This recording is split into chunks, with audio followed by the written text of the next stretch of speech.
Hello, everyone. Thank you so much for being here. Welcome to Visual Storytelling for Positive Change in Wildlife Conservation with Jasper Doest. Thanks, Jasper, for being here. Hello. Thank you so much. We will have a beautiful hour ahead. We're going to talk about how Jasper started his career, how he switched from the one side of wildlife photography to the other, and kind of how his career formed. I think many of you know him already. I see in the comments there are quite some people that we know or that know us both. So my name is Ilvinio Kikchin. I'm today's host, and I'm a contributing photographer to Seven. And Jasper, you have such a beautiful biography that I could read from your website, but I think it would be best if you do a very short introduction of who you are. Oh dear, that's always the most most difficult thing to do. Well, my name is Jasper, born and raised in the Netherlands, so it's really weird to talk in English with you, Ilvi, It is. because we're practically neighbors. But yeah, I work as a contributing photographer for National Geographic magazine, mainly on stories that talk about how we interact with the natural world. And yeah, what else do you want to know? I think we have an whole hour to talk about that. Yeah, we do. Now, this was great just to give people who don't yet know you an idea, but I think most people here will know you. Um, Everyone who is here, please feel free to ask any questions and put them in the comment box. I hope I'm saying this right because we just moved to a new system, but I think it is right. Put them in the comment box, and I will make sure to get to them throughout the next hour. And Jasper, I know you prepared a beautiful presentation. So if you could open up the presentation, and then we're all gonna Yes, say, "Ah." let's see how that There works. we go. There you go. Yeah, this is it, right? I could just start This is it. start ahead. Yeah, that's me. Those are my flamingo friends. We'll get to that. Um, yeah, start with the beginning, right? How it all Yeah. started. Yes, exactly. Um, This is a great beginning. It's very cute. yeah, I thought I would pull up something special for you. Um, you see the picture over there, and you see me holding this little thingy over here. It's the exact same camera. Oh, you It's still have it. I still have it, yeah, and I really cherish it. And I love the sound of the click. Amazing. Like it has a proper click. Unfortunately, you cannot buy any film for it anymore because it's half klein build, like the half of a 35 millimeter frame. Oh, If they don't have someone it. knows how to get film for this, let me know. What is the type Um, of camera? it's an old Kodak Instamatic. Um, and you would, yeah, the films were cartridges that you would put in, but I don't think the cartridges are still available. Oh, that's too bad. Okay, maybe But someone has some advice. Please let yeah, us know. so yeah, that would be fun. But as you see here, it must have been 4 or 5 um, when I started taking pictures with my mother's Kodak Instamatic, and I loved everything about it. I don't know how old you were, Ilvi, but at that age, photography was something magic. And I remember going uh, to the cigarette store on the corner. My parents didn't smoke, but that's where you would go to have your pictures developed. And yeah, it was always so exciting. These are frames from back then. I think these are from a holiday in Greece when I was around 10 years old. You see Wow. my Very parents in the creative. bottom right. Yeah, I would call it creative now. I think I just had difficulties with the framing, with the parallax effect of the viewfinder, but it wasn't about creating the perfect frame. It was just about play, and I loved the magic of the discovery after a week time where you would pick up the pictures. So yeah, there's that, and I remember in primary school that we had a photography project, like every Dutch photography school does photography projects, and we would go into the dark room and we were interviewed by this regional radio station, Radio Rijnmond, and they asked me if I wanted to become a photographer after this course. And I remember saying out loud, "No, no way," because I wanted to become a police officer. But here we are now. This is much better, the career you Yeah, chose now. I think it matches you very well. yeah, I think this works way better. Yeah, so this is me now in the field. Um, I never thought that I would be a photographer, and I still see myself as a little kid with the same excitement, and I still love cameras in the same way, which is kind of special when you think about it. That I've been walking around with it with well, it started with this one, but with cameras for 40 years, and that there's still so much joy to be found. And Um, excitement. It yeah. Is it still uh I'm curious because you've done it for so many years.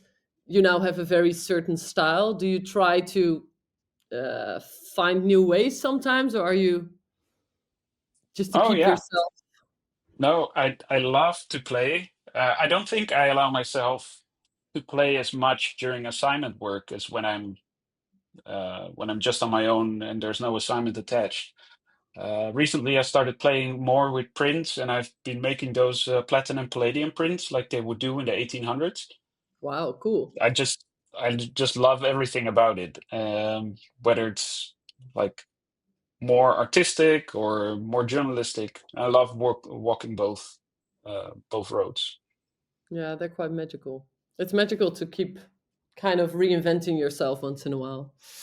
Yeah, yeah, and I just took 5 6 months off just to allow myself some time to do that, and yeah, it's been really great. And again, I've learned so much, and I think I've grown new appreciation for photography during those past months, and I look forward to get back to the field and to implement some of the stuff I learned. Nice. Nice. So Sounds good. what you see here is a quite boring picture of the Arctic tundra in Svalbard. I was quite a shy kid and loved the outdoors, and my parents would always teach me about the outdoors when uh, I raised a lot of respect in that regard. Um, but then I got really curious about the stuff that I was photographing, and one of the nice things about nature is that you can take pictures everywhere, depending on what definition you have for nature. And I would just go out and take pictures, but I didn't know much about it. And I think at the age of 20 or something like that, I really wanted to know more about the things that I was photographing. So I signed up for a master's in ecology at the Universiteit in Amsterdam. And that allowed me in my third year, I think, third or fourth year, to go to Svalbard, my first wilderness experience high up in the European Arctic. And it felt so free and it was so amazing to be out there. Um, and we were measuring plant growth, but as you can see in the picture, the plants in the Arctic are not very tall and they don't grow very fast. Looks So like moss almost. I know it yeah, isn't, but yeah, yeah, it's a it's lot very of nice. mosses and a lot of Arctic plants that grow a couple of millimeters a year. And that allowed me a lot of time with my camera, which Yeah, was the best part, I think, of the whole trip there. And it was then that I took this image, which that's for very me has been a life changer for sure. Because while I was dreaming about doing something with photography, I don't have a photography background. I didn't know the business side of it. So uh, that seemed out of reach somehow. And back then there was a photography competition in the Netherlands hosted by a magazine called Grasduinen. mhm. And they had an amateur category and a professional category. And I thought, why not? If I want to know where I stand as a photographer, I might just as well sign up for the professional category, which I did. And to my big surprise, this became the overall winner. And all of a Amazing. sudden, in the national newspapers, it said like professional photographer Jasper Doest wins this award, and yeah, that just looked really cool. And then you really And were a professional. Once someone else says it, it's true. yeah, yeah, that's right. That's how it works, right? It's a Yeah, self-acclaimed profession in that yeah. way. Um, So then I just took the leap and never looked back. And that was Amazing. pretty difficult at first, but I just started to take pictures of the natural world. That was my business plan at first. This must have been around early 2000s when there was still like a picture stock market where you could sell single images and still make a fair amount of money. And I thought that's going to be my business model. I'm going to travel the world and take pictures of the natural world and show its magnificence and beauty. So you would Uh, invest your own money and then upload it to these kind of stock yeah, websites. Okay. And that really worked. As in, it there was enough worked. money in the stock. Okay. And I was a student back then, so I had just finished, or I quit my studies. So I never finished my master's. I took the leap into the photography world, and but I came out of this student way of living, so I didn't have high expectations or I didn't have a mortgage or something that I needed to take care of. Yeah. So that little money that I would make this way was enough. And that lasted for quite a bit. I was able to sell photo series about the Arctic and about certain species to magazines. But then the market started to change, and people also started to ask me questions about what stories I had to tell, and I couldn't quite answer that. And maybe that's a nice story to go into with the monkeys that you see here on the screen. It's interesting to me because I only know you from kind of later, I would say from the monkeys onwards. And I never would have guessed there was a photographer before that that was not telling stories but taking pictures without, There, well, I don't know if it was necessarily without a story, but as you describe it now, it was more stock images. I never knew. there was none of the storytelling. Absolutely none. I didn't even know how to do it, where to begin, what a story was. Nothing.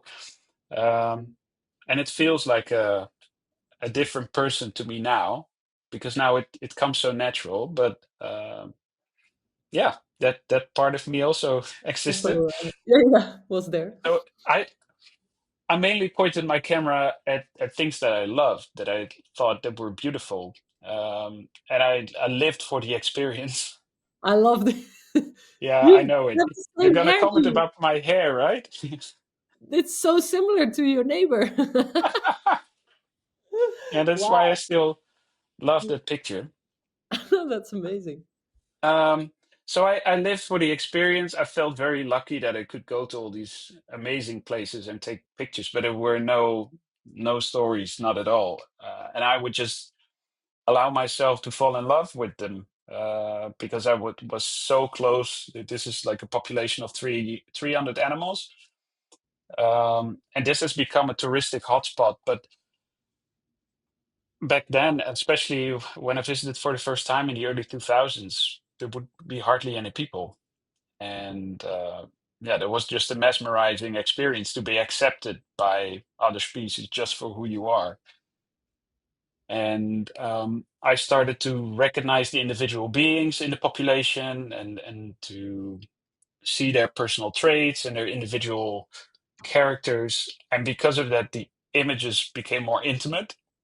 And at some point, I think around 2012, 2013, I had just taken this image and it had been awarded in Wildlife Photographer of the Year in the competition, that I uh, gained enough confidence to approach National Geographic to see if they would be interested in running a story about the Japanese macaques.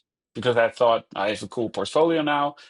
I'd never seen images like that before of this species, so I thought, why not? Um, so I wrote an email to Kathy Moran, who was the senior photo editor of natural history at the magazine back then. And while she loved the work, her first question was like, "Yeah, what about them? Ah, What's the what's the story?" story? Oh, wow. And all I could say was like, "They're amazing animals, and we need to treat them with the utmost respect, but but nothing more than that, really." Which is not the sentence that allows you to walk away with an assignment for National Geographic. I know No. that now. Um, What did she write so back to you? Like, thank you, sorry? no, no, she was very interested because she loved the work, but it was like I would love to publish it, but what are we going to tell about them? And I didn't know. So she kept asking over the years. She has asked it quite a lot of times. What's the story? I remember at some point I did a pitch to her, like I haven't seen a good story about swans, like mute swans, just the ones that you find in Utrecht or in Amsterdam. Hmm. And I thought, yeah, that would be pretty cool. So I said, Kathy, swans. She said, Jasper, that's a subject. It's not a story. And she was so right. But yeah, back then I really had no clue. So that Um, really had to click at one. Yeah, it's a different way that of thinking. needed, yes. And eventually, what made the difference for me was that a close friend of mine passed away. I don't have that story prepared here, but um, he passed away, and he was the kind of person that would do things, who would get things done. And yeah, all of a sudden he was gone, and I felt so useless with all those pretty images. I even asked some colleagues, like, "Hey, what's the value of what I'm doing here?" And they did say that beauty is the invitation. It invites you in, and then once people are in love with the subject, then you can show them the truth. But I needed more than that, and then I've been talking with Kathy about that, and eventually I saw this social documentary workshop in Missouri, the Missouri Photo Workshop, and I wrote her, like, "Is this something for me?" And she wrote me back, "Do it!" Exclamation mark. And I'm so glad that I did, because that helped me a lot in learning about visual narrative. And um, I remember the first time Kathy started to talk with me about visual narrative, I had to look it up in the dictionary. I'm Yeah, not a yeah. native speaker to the English language, and she would say, "You need to find your visual voice." Now, And what you does were, that mean? yeah. Yeah, like Yeah, those I things can know. be very confusing. I've had these kind of discussions early on in my career where I was like, wow, if you're not a native English speaker, Yeah, I had to Google contemporary issues because I won an award at the World Press Photo, and that was the category I won in. Also, the category I sent my work in, but I didn't know what contemporary issue meant. And then I Googled it, and then I found out quite early on in my career that I love contemporary issues. And that's how I found my way, just by Googling this word. yeah, It's yeah. just That's simple. how I found my visual voice too. It's like, oh, is it that? Um, yeah, those crazy things. So I went back to Japan, knowing that we've been staring at a picture way too long. Um, I went back to Japan to figure out what story there was to tell for me, and I realized that by defining myself as a nature photographer or wildlife photographer, natural history photographer, whatever, um, I left out something very important. Um, these animals are wild and free. They can go and come as they please. They live high up in the mountains, but every day they come down the mountain, not only to bathe in hot springs, but because they're fed on a daily basis. And the Japanese started to do that because um, they didn't like monkeys to hang out around human habitation. Hmm. One lady once started feeding a monkey near a hot spring. The oldest female, she loved the food, she loved the hot springs, so she just started to hang out in the pool. And then suddenly, all the other monkeys started copying that behavior.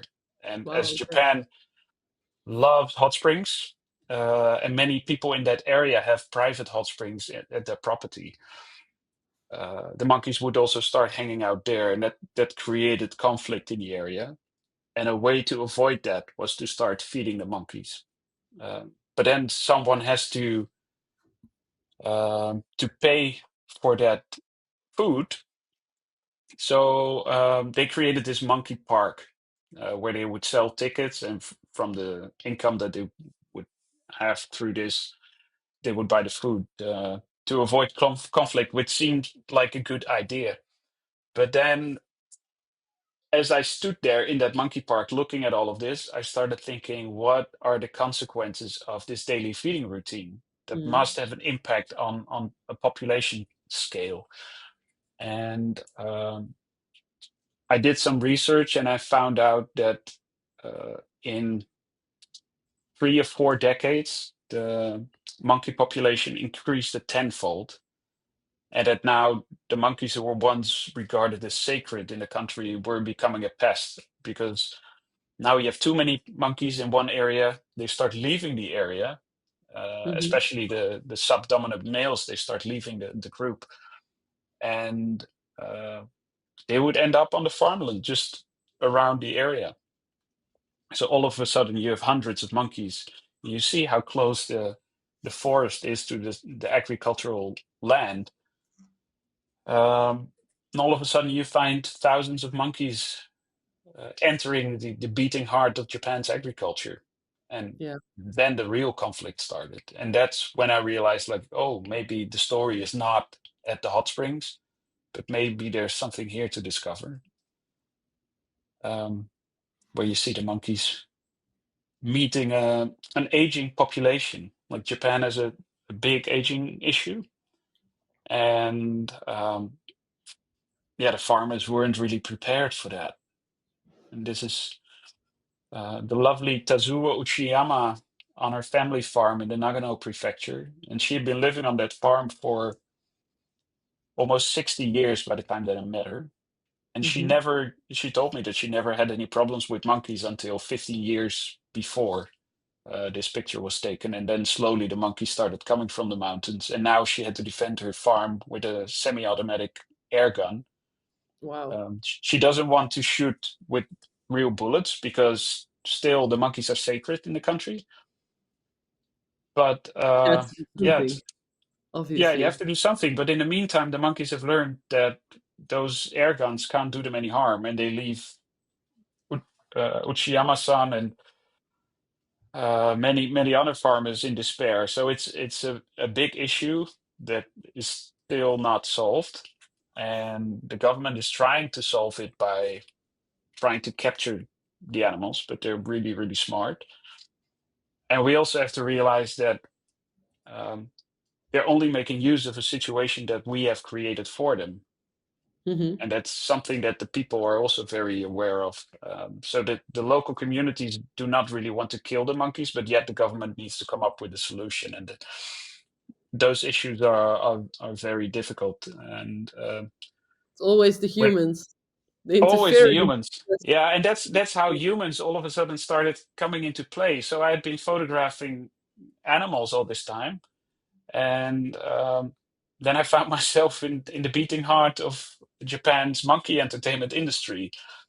And I realized that for all these years, I've been photographing what I loved, and I felt very fortunate that that has been the case.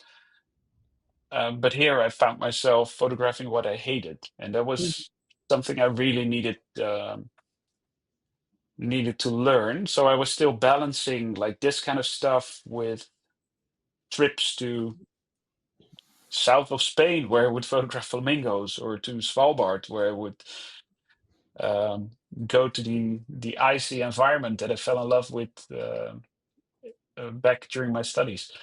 But I felt the urge to tell this story and to look into the relationship that we have with humans. With Japan was such a beautiful example where you see a spiritual connection with the natural world, and there's so much history, but yet you find monkeys entertaining on the street who were once sacred and now being seen as a scapegoat. So, did you Um, realize while taking these images, because you said I started photographing things that I hated, that did you realize at that moment that you also give them a voice in a really good, like you were going to? You were about to go give them a voice. Did you realize it while shooting?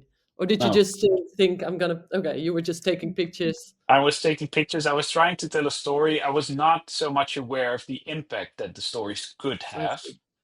There was still something I needed to discover, or I was discovering bit by bit. I remember remembering having a portfolio review around the same time, just after I had just taken these images, and the story wasn't finished yet. And I really wanted someone's opinion, so I showed this work, and the editor said, "Yeah, it's good.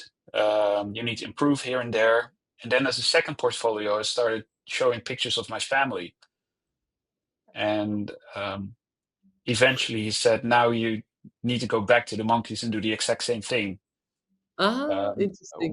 with the monkeys as you did with your family, because you Yes, care, and you need to show that you care here too, and you need to do that with the monkeys because you owe it to them." Because at that point, my natural history work was celebrated internationally, but yeah, then what? I made a career exactly. over these monkeys, and now it's time to do something back. And I had no clue what that would look like, but yeah, it's a good question. I didn't realize that at all at that point. Mm-mm. Um, so yeah, I had great difficulties exploring. Going back one frame, I walked here in the bar, and there is this red light being turned on. These monkeys, they would serve beers and hand out napkins in a restaurant setting. And after, uh, at the end of the evening, they would do this show where the owner would turn on the red light and call in sexy time, um, Oh, wow. with a big smile. Yeah, it was really nasty. And the monkeys were trained, so they started petting their diapers. It was Oh, absolutely wow. horrifying. Especially with the sound of the people laughing in the restaurant and cheering. And I cried in my room that night, thinking, like, what Yeah. did I sign up for? What is What all is it? this? Yeah. So I showed these pictures to Kathy, and her first response was, "Can you also show the love that these people have for the monkeys?" Hmm. And I was, at first I didn't understand. Like, I wanted this to stop. So why do I need people loving monkeys? I just want to expose this, you know? Yes. More like an activist, not acting from a journalistic standpoint. And um, her question was probably the best one that she could have asked, because I I was able to find this family who had three pet monkeys, Hmm. and they didn't speak English very well, so I did most of the things with Google Translate. Um, Hmm. and they were not as tech savvy. They were already older. So they brought in the daughter, who you see in the left of this frame here, to help with her telephone to do the Google Translate thing from the Japanese side. And she came in walking with a pug in a purse. You see the dog sitting at the Yes. bottom of the frame. So here I have a daughter who walks around town with a pug in a purse, and we have a mom carrying a monkey on her shoulder. And the Yes. thing on the left is something that we're slowly getting adjusted to, even though I still find it weird that you have to carry a dog around. But the thing on the right is something that, especially from when you live in the Netherlands or any other country here in Western Europe, people would have a very strong opinion about. But here you Absolutely. see them in one frame, and it became very, very strange when the monkey Wow. started grooming the dog. And I realized that maybe I'm not here to judge. And I got so curious about all of this. Like, how does this work? These people have a monkey. They clearly they love the monkeys, but they're still on a leash. They also have a dog. We keep dogs on a leash. Yeah. Wow, this world is weird, right? Absolutely. So instead of having a strong opinion about the Japanese and their monkey entertainment, I started to think about about us as human beings, and I started to zoom out, and um, that allowed me to befriend Shina-san, this lady here who is also a monkey trainer, who is now baiting with 3 baby monkeys that had been captured 3 weeks earlier at a site that I also had visited. And Seems like she sees them as children. If yes, yes. you get this And picture, yeah. then when I was with them, I photographed this monkey that was around 13 years old, had a lot of tumors in his body, and it turned out that this was the last picture that was taken of him. They texted me a few days after I left that he passed away. So when I returned to Japan to continue to work with them, I brought them a print, and they sat me down in the kitchen, and they brought in this urn containing the ashes of the monkey, and um, they burned incense and we burned candles, and then they started to cry, and there all of a sudden it was the love that they had Mm, for these monkeys being exposed. And yeah, it allowed me to see it in a different way, that it's not my role to judge as an outsider, it's my role to document. mhm, And even though we might have very strong opinions about all of this, uh, and they would still train these little monkeys to become part of traditional entertainment. Uh, it's way too easy as an outsider to step in and say what you're doing is wrong. And as soon as you start pointing fingers at one person, there will always be a finger pointing back at you, saying like, "What about our cattle industry?" Like mhm. dairy farming being a big issue now in the Netherlands. Yeah, Yeah. it's just as bad.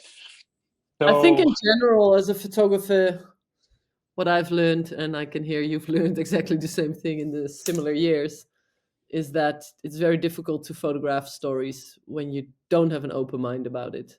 yeah, I've seen so many things happening that I had to photograph where I thought, oh, I despise these people or this system or this thing. And then you have to keep seeing people as humans yeah, always in literally every case, I think. yeah. No, yeah, Otherwise, you, you can't, you're yeah, right. And everyone's it also, human. I don't know how it works for you, but it taught me that shame is of or how do you say that? Change um, is not brought into this world by shaming and blaming. And I think Yeah. that's what we see a lot these days, pointing fingers and blaming others. But I think the key is to try to connect with the other persons, even though you might not agree, and that's where you can meet each other. And I think that's what we should do way more as human beings. And I think photography can play a really important role in that, as we can Mhm. shine light on all the nuances that are there and show them, uh, make them visible. Absolutely. And yeah, there was a real learning curve. And ever since Uh, I've dreamt about making a difference in Japan, but unfortunately, the story hit the pages of the magazine. Eventually, Kathy decided to publish it. Um, they hit the pages of the magazine when we started entering a pandemic, so it Oh, didn't allow me to go back to Japan, because I think just like you, and you keep going back to South Africa, yeah, um, and I saw you doing the exhibition there, and it's the stories need to come alive in the countries themselves, and yeah. you need to become part of the There was a discussion. there was a 5-year delay because of COVID as Yeah. well. My See? project Yeah. finished exactly a few months before COVID happened. All the shows were canceled, and then you Yeah. can't show the work there. And there, Yeah. it's now being shown. So five Yeah. years later. So I'm following you, and I hope to go back to Japan and to be part of the conversation here, because I think in the end it's all about creating positive change, not from an activist standpoint, but by showing all these nuances, opening up a debate, showing understanding, Hmm. and move from there. And I think photojournalism can play a very important role. Absolutely. And I think for your project, it might also be the people that are now involved. Some of them, well, you spoke to so many, I'm sure that if that some of them might already have this some thoughts about the system.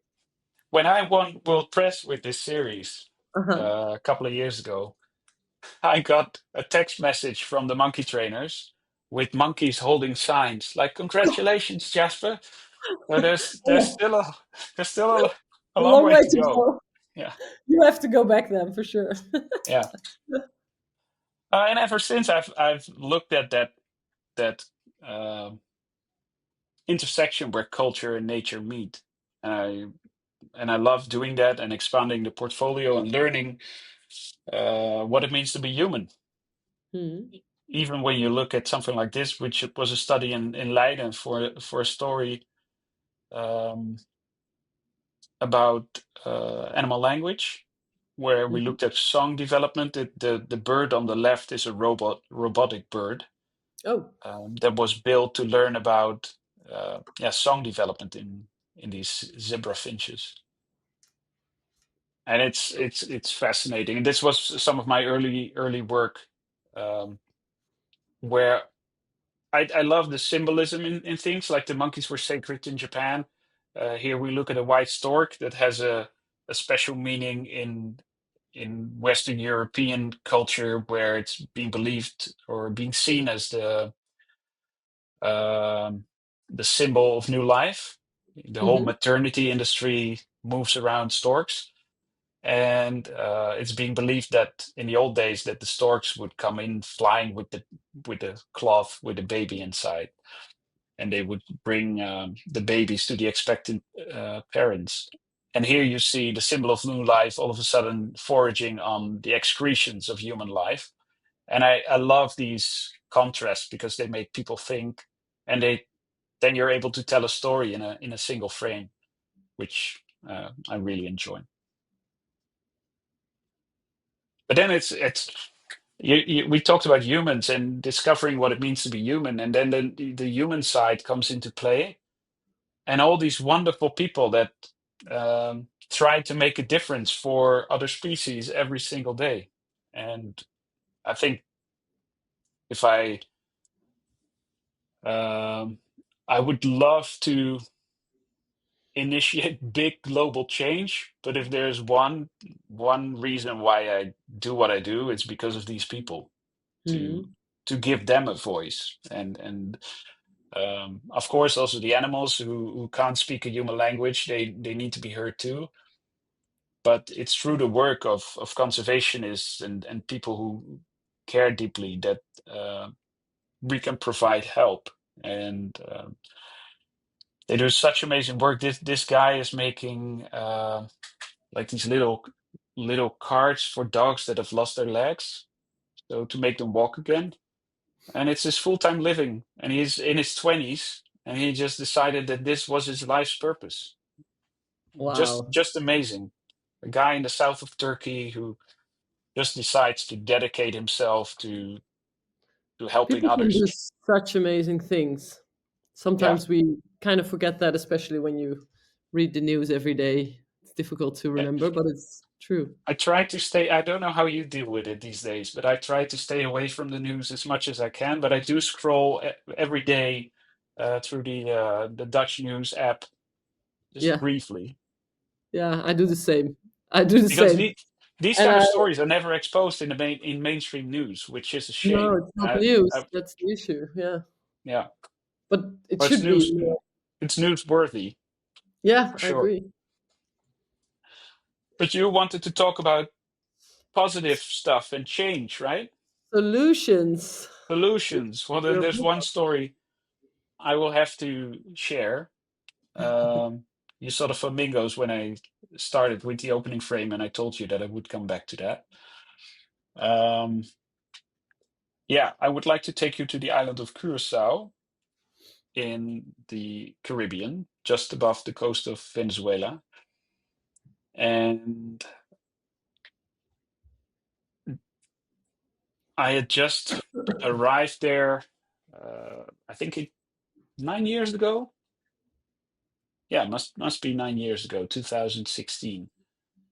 I just arrived after visiting DC, um, and I thought I'm in the area now. I have some family in Curacao. Let's visit them. I've already crossed the Atlantic, and I arrive and I wake up the next morning after a terrible night of sleep, and I wake up looking at a flamingo right by my bedside. Oh, wow. And I'm a photographer, so what do? You try to grab for your camera, but my camera was still packed on the other side of the room.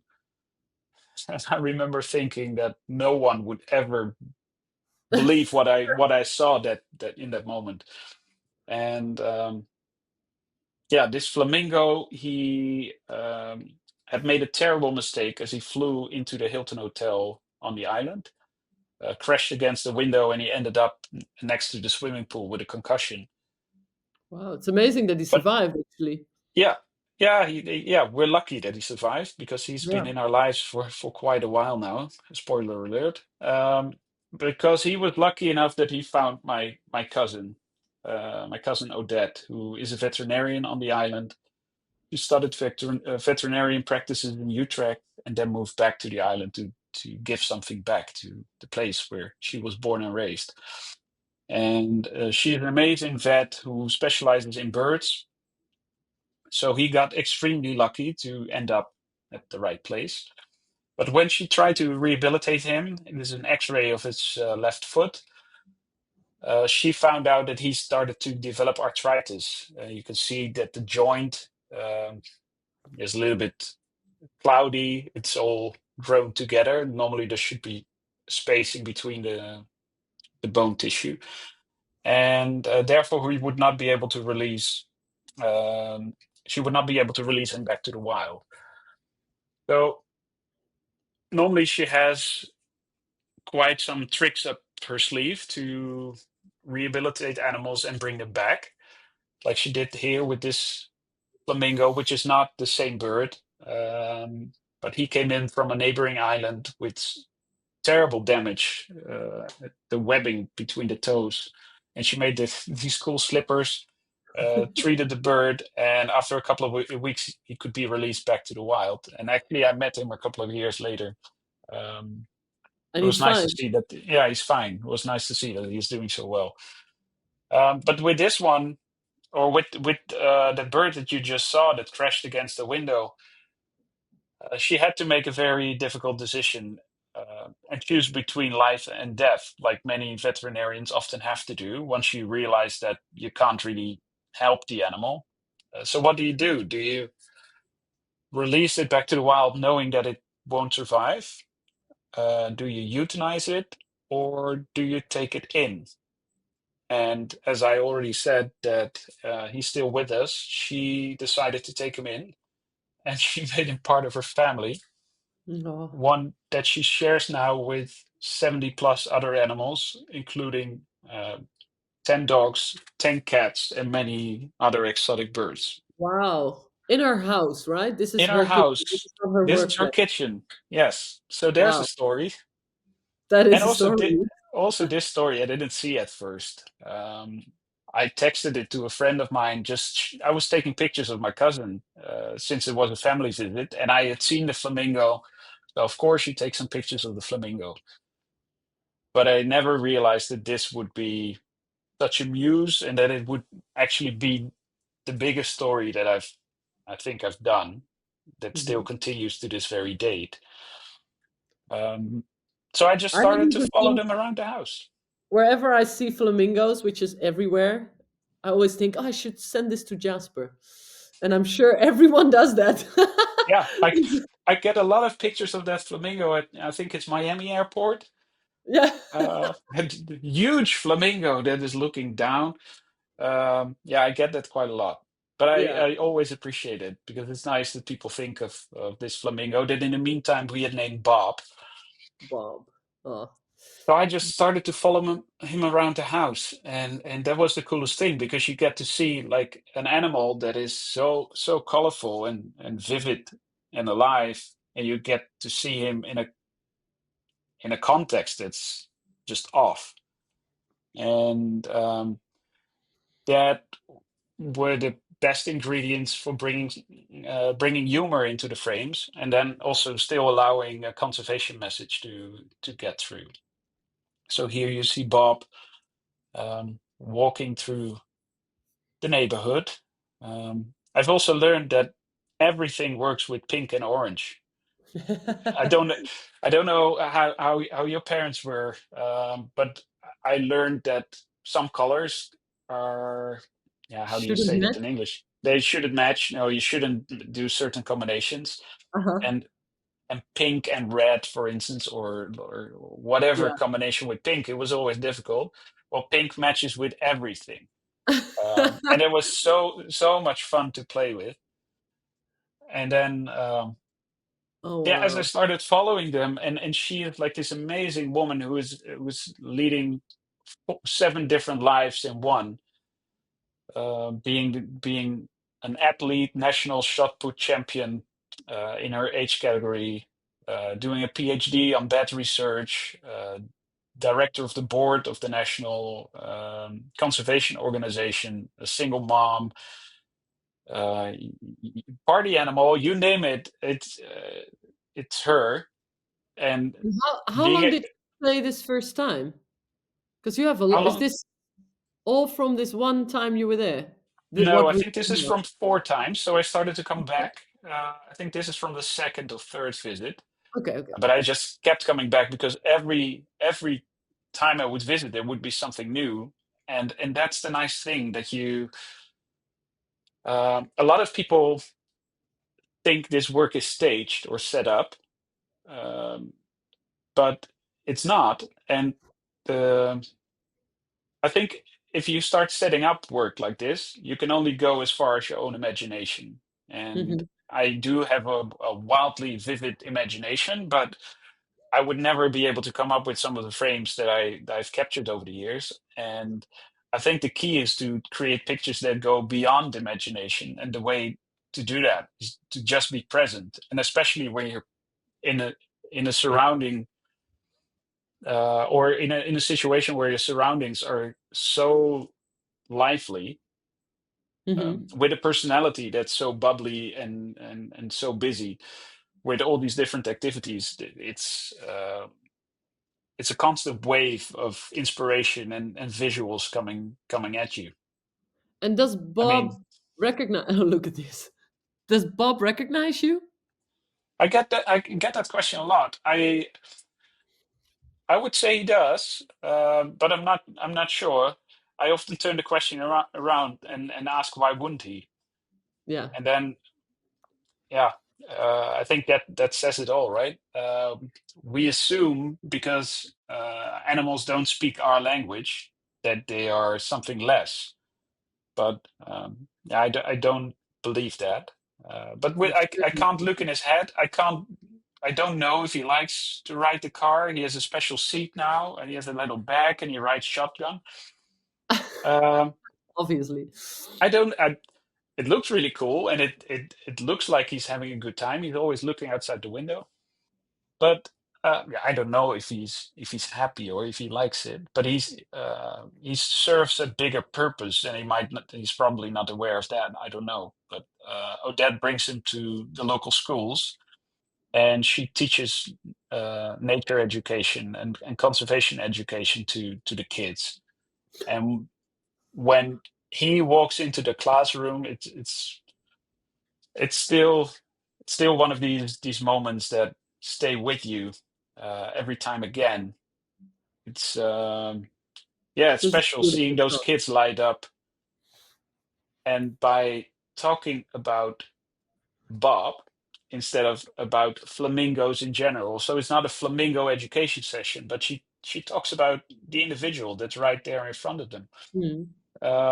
They fall in love with him. They bring the stories back home, and when the people start when their parents, for instance, they say something bad about a flamingo, or they chase a flamingo with the dogs, the kids they step in and they say, "Hey, you shouldn't do that because that's Bob's brother. That's Bob's mom." Exactly. And that's how it works. And the story has It's had an amazing ripple effect over the island that now Bob is famous. Bob and Odette are a very well known couple on the island, and are often being stopped, like when she's at the red light in the stopping the car just at the crossing.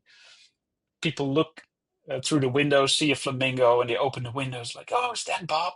And it's Oh, wow, amazing. Your story really, this resonates all around the world. I mean, I've seen Bob everywhere. yeah. Oh, it's You can and see that's it right because there. it's It's beautiful. it's a flamingo. I got lucky because Yeah, flamingos were wildly popular around the time that the story was released. could have been a But more it's boring species, or yeah, more boring bird flying against the Hilton. Less, I mean, not boring, yeah, less photogenic. Let's put it that way. yeah. Well, they're super photogenic. I hear you, but it's I think the power lies in the um, universal story of the power of empathy. Hmm. And it's a conservation story, yes, for sure. And she does amazing work rescuing these animals, teaching kids, doing something back for the island that is so close to our hearts because her father and my father are brothers. And I got to explore my heritage through this flamingo. Uh, and you see her in the car now with my two girls. Um, It's been an amazing roller coaster ride, but I think that the reason that it resonates, aside from being a flamingo and super colorful, is that it's a story about empathy, and it's a hopeful story. And often, especially in these times where we talk about climate change, we talk about destruction, we talk about fires, we talk about floodings. And yes, that's all true, and all these stories need to be told. But I think looking at solutions is just as important. And especially looking at the people who try to make a difference on a daily basis is something that we need to do more. And every single story um, always has multiple angles. And I think it's our responsibility as photographers not only to show the harsh reality, but also look at stuff that resonates with people and makes them want to join the bandwagon and fight for something. I also really believe the time for solution stories is really now, because people are quite fed up with stories that don't give any solution, and it's just yeah, the Yeah. difficult, yeah, showing the difficulties or showing the issue only.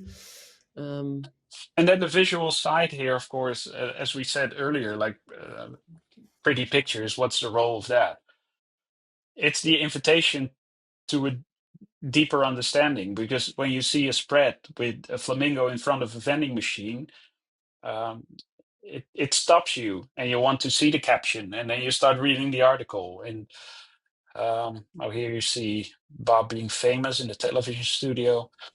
But I think that's the power of this work is that it talks about conservation, but in a very inviting way without being dry, too scientific. Um, and and it with shows every so much love and so much he's such a human, like there's such a connection between Odette and Bob. I think that's what makes it so lovely. And he seems yeah, like a very calm creature, as in he's easy in every situation, seems like. yeah, even at Christmas.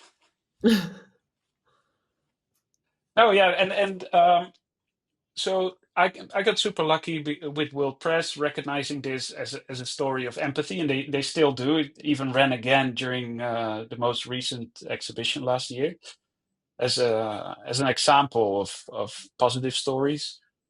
Um, when it was published, or yeah, when World Press released that series, National Geographic wanted to publish it too. Had my own 2 feet as the opening spread of the magazine article, which was really bizarre. Um, and when I started posting the images online, the first one that ended up with National Geographic had 1.3 million likes, and that was when I realized, like, hey, there's a chance to do something back for Odette and Bob, which is when I released this book, Meet Bob, which is an invitation for everyone to meet Bob. Um, and through that book, we've been able to raise funds to help them pushing conservation efforts forward. So not only has it been a way to shine positive light on nature conservation, but it actually has helped people to make a contribution and to raise funds and to actually do something to become part of the change. And I think especially positive stories have great potential with that because people want to have a positive story and bring it into their lives. I don't know about your bookshelves, but as much as I admire some of the work done around wars and things like that, It's never and uplifting. I have purchased books of colleagues that have done that just out of respect of the colleagues, but not because it's a book that I would open every week. While No. this on your table, you would want to look at, Yeah, and absolutely. It's a big difference of what you feel after seeing this story of Bob or seeing some, yeah, very newsy war story. yeah, yeah. So that's I think I found the purpose in telling these stories and in looking at a more positive angle. And with every story that I do, I always try to look for things that might inspire or bring some hope to, yeah, sometimes dire situations. Yeah, and you really do. And I also really like that Kathy Moran said, now go photograph the subject like it's your family. And then you actually ended up on this next Bob story where you make it such a human story and also connected to humans, Yeah, including your own family. So it's a full circle kind of. it's a full circle. During the pandemic, I started photographing my own family actually with in relationship to pigeons, and that was even closer to home. But uh, I have to say, I started out as a nature photographer, trying to shy away from people, and now I actually love that human component. And as much as I love the natural world from a visual perspective, when I point my lens at another species, I often think like, I missed something. Mhm. Um, and it makes me want to go back to that urban jungle because that's for me when where stories are waiting. Mhm. Yeah, you are very strong at this type of story. And I love also with your other stories like the pigeon and your family during COVID that you really found your voice, not only by Googling what is your visual voice was a good starting point, but throughout your career you can really see that you found it by following your heart, I guess. Yeah, yeah, I think so. But I had some amazing guiding lights on the way. Like you mentioned Kathy, and she is definitely be one of them. Not by holding my hand and showing me, but by asking crucial questions that made me think. Oh, here's the picture that was the opening spread for the article. Um, funny thing. Also, this was very serendipitous. He was walking out of the water, so I'm walking backwards, looking through my angle finder. So I'm looking down, and I walk back, and I fall. And the only way to balance your camera is to lift your feet because you're falling in the water. You should try it when you fall backwards and you fall on your butt and you go backwards. You have to elevate your feet in order to stay balanced. Yeah. And as I was still looking through the viewfinder, because I was so um, in love with that bird just swimming there, I lifted my feet and I saw the feet coming into, into frame and was like, oh, wow, this is cool. It's such a perfect shot and a really good opening page. Yeah, yeah. I had never expected that my feet would be an opening spread, but yeah, there you are. You are. There you are. So I wanted to check if there are any questions. There were a few questions that came in. They are from a while back because I was just kind of mesmerized by your presentation. So I thought let's keep them to the end. But just so you know, when you hear these questions now, that they are from a while back. The one from Daniel From was from the moment where you talked about stock photography. Hmm. Uh, Daniel says it might Could you elaborate on how the stock photo market changed or why that model no longer works? Do you still upload work there? When did No, that kind of stop? No. I still get a paycheck like every 3 months. When the girls were born, I would often say like, yeah, it's enough to buy diapers, Uh-huh. but no more than that. It has become a pennies game. Yeah. Um, Prices have dropped drastically, and I think you can still make a decent amount of money through stock, but then that should be your main emphasis. So you should shoot that kind of material, and you should upload and keyword all the time. And since I hate keywording, and yeah, it's not for me. So with the few images that I would be able to upload, um, I would not make enough money, so I stopped doing that. But yeah, by the time during the time when I started with photography, it was still a lucrative business model for sure. And I actually wonder if it will stay lucrative for the people who are in it now because of AI, but that's a whole different Yeah, discussion. that's right. Yeah. I wonder about it. Good way to make keywords, by the way, AI. Oh That yeah, does for happen a sure. lot. Yeah. That's, maybe you should go back into stock. Yeah, just switch back. Forget all this beautiful work. Are there any other questions? Was that the only question? Does anyone have a Oh, question? Ah, I do wouldn't you mind. have a question?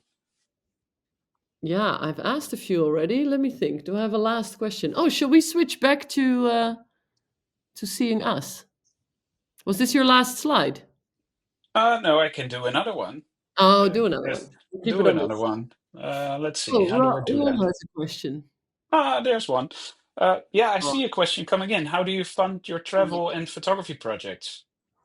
Yeah, it's a good one because that's quite a struggle for many photographers, I think. Uh, the way I did it in the past when I was not working on assignment, because nowadays I mainly work on assignment and then expenses are being covered. I would host my own trips to Japan, for instance, to the snow monkeys, and that would often cover my expenses. I would stay longer, so I would do a trip guiding people, and then I would stay and then just work on my own work in the weeks after that. So I would cover my expenses and travel costs, etc., through hosting these trips, and then I eventually would end up selling the stories, which would then be another way of making income. So that's how I balanced it for a long time. And then when the assignment work started to pick up, I decided to stop that because then I could focus on being a photographer instead of a travel agent. But it was a good way, especially in the conservation world or in the nature world, to yeah, to make a living. mhm. There is a long question from Fernanda. Hi, Fernanda, who we both know well. Fernanda! Hello. Um, Thinking about. Oh, yeah, Oh, look at sorry. that! Wow, Yeah, look at this. Sorry. I knew we could do this, but I forgot about it. love the Thinking new about what platform. Jasper said in the beginning, that the editor asked him to also capture the love the Japanese have for the monkeys and the positive side of the story, and connecting it with what Ilvi later said about how we're fed up with negative news in the media. I'm here thinking if we shift entirely to publishing only positive stories, could it create a somewhat naive perception that everything is under control, ultimately weakening the impact of activist photography and journalism? I've Mm. answered that, but I think she's asking you.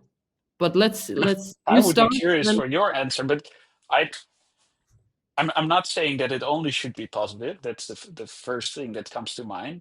But we definitely could use a little bit more optimism in stories. And I'm also not saying that it's under control. I think that's a misconception of positive angles.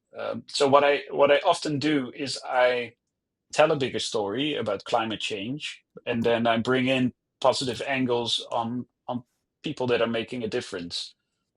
And you still get the understanding and the whole context of the world we're living in. But then um, often towards the end of the story, you focus on yeah, and now what? Looking into the future. Um, I would never. I think if you would filter out the negative side of a story, you're not being a photojournalist, and you're again being propaganda for happiness. Nothing wrong with that, but that's not who I want to be. Um, Propaganda for happiness. I do yeah, like that. maybe I should create a website or something. No, I think that's a great answer, and that was actually what I was going to say too. I remember when I was asked to do a solution-based story for the first time. I think it was in 2021. I thought, no, I don't want to just talk about happy stories because the world is boring, burning, not boring, burning. And then I kind of dove into the whole solution based journalism and I realized, oh, it's actually highlighting the issue and then also highlighting the solution. And that made me realize that that for me also is the perfect way of telling stories because otherwise, especially after being 18 years in this industry, I also realized it becomes quite heavy if you only are focusing on the heaviness of the world. Yeah. Well, if you think Yeah, of war, for instance, like war is not only shooting and is not only exactly. people dying. It's also um human lives, people who are confronted with war who have nothing to do with it, but also people falling in love during war. It's all of that. It's human life within that context, and I think it's our obligation to show all of that, rather than to just choose one aspect of it and shine a big spotlight of it and forget about anything else. Yeah, And sometimes that's difficult because it's too big, and then you can't do it. But at least that's what we should try. I agree. We have a last question, or the last question we're going to get to. It is from Kelly Compton. There we go. Do you worry about how the people in your photos might fall under scrutiny from your photos since topics are so nuanced? Thinking again the monkeys and how some of your images were uncomfortable, like the monkeys in chains, but their caretakers had so much love for them. Or is it just part of the bias that you have to remove yourself from as a photojournalist? Mm, I think I'm very protective of those for those frames. Like I wouldn't release those in the stock market because then context might get lost as the captions might not go alongside with them. So I release those images only with proper captions, because I'm very well aware of the effect that it could have on the people who are not bad people. Um, they do something that I would do different myself, but I'm not there to accuse them of anything. Much rather, I would like to have a conversation with them and see where we can find a solution. Um, yeah, these stories are very nuanced. The people have agreed to be photographed often know where the pictures end up, Hmm. and some of them have signed like a waiver. Uh, but it's especially in foreign countries that are not familiar with the media that I work for. I try to handle it with the utmost care and sometimes flag images as sensitive that they shouldn't be used beyond the editorial usage of the story that we're working on. Um, yeah, it's something that I'm always thinking about in the field, and I hope you you are too, and I think you are. Absolutely, yeah, absolutely. And sometimes, uh, yeah, you can't really control how people react to a story.